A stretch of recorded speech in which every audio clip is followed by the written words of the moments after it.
বিসমিল্লাহির রহমানির রহিম। সম্প্রতি সোশ্যাল মিডিয়ায় কিছু ভিডিও ভাইরাল হয়েছে, যেগুলোতে দেখা যাচ্ছে বাংলাদেশে যে বন্যা হয়েছে, সে বন্যায় ত্রাণ বিতরণ করতে গিয়ে কিছু শেখ বাচ্চাদের গলা থেকে তাবিজ কেটে ফেলে দিচ্ছে। আমি আগেই এই কথাটা বলে রাখি যে এখানে আমি এই বিষয়টা নিয়ে ডিসকাস করছি না যে তাবিজ পড়া জায়েজ না না জায়েজ, সে ব্যাপারে ইনশাল্লাহ অন্য কোনো ভিডিওতে কথা বলবো। আমি এখানে এটা ধরে নিয়েই কথা বলছি তাবিজ পড়া না জায়েজ। আমি এখানে যেটা ডিসকাস করতে চাইছি সেটা হচ্ছে যে তাবিজ পড়া না যায় ধরে নিয়েই কথা আমি বলছি যে যদিও তাবিজ পড়া না যায়, তবু আপনি কি এটা অধিকার রাখেন? কোনো সাইককে এটা অধিকার রাখে যে কারো গলা থেকে তার পারমিশন না নিয়ে তাবিজ কেটে ফেলার? এই ভিডিওতে আমি দেখলাম অনেক আবার কমেন্ট করছে যে তৌহিদের দাওয়াত পৌঁছে যাচ্ছে। আমি তাদেরকে জিজ্ঞেস করতে চাই যে তৌহিদের দাওয়াতকে আপনারা জোর করে পৌঁছে দিবেন? দিনের ব্যাপারে কি জোর জবরদস্তি করা যায়? কোরআন এবং সুন্নাত আমাদের কি শিক্ষা দেয় দিনের ব্যাপারে?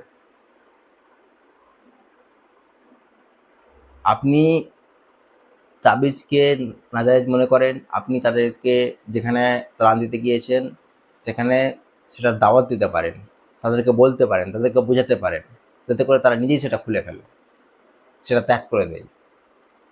কিন্তু আপনি তাদের গলা থেকে তাবিজ কেটে ফেলছেন, তাও আবার ভিডিওতে যেটা দেখা যাচ্ছে সেটা যে তাদের গার্জেনদের কোনো পারমিশন না নিয়ে বাচ্চাদের গলা থেকে তাবিজ কেটে ফেলা হচ্ছে।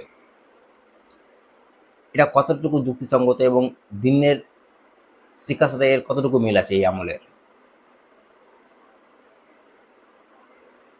এটা মোটেই ঠিক নয় যে আপনি দিনের ব্যাপারে জোর জবরদস্তি করবেন। আমি এখানে তাবিজকে নাজায়েজ ধরেই কথা বলছি, যদিও তাবিজের জায়েজ বা নাজায়েজ হওয়ার ক্ষেত্রে তো অনেক ইখতিলাফ রয়েছে।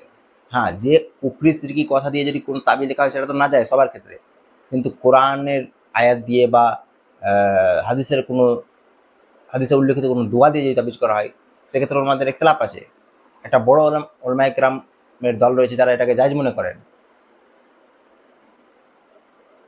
তারপরেও যদি আপনি সেটাকে নাজায়েজই মনে করেন, তাবিজ পড়াকে কমপ্লিটলি নাজায়েজ মনে করেন, তবে আপনি সে কথাটা বলুন, সেটার দাওয়াত দিন, সেটা মানুষকে বোঝান। আপনি জোর করে কারোর উপর চাপিয়ে দিতে পারেন না কোনো কিছু।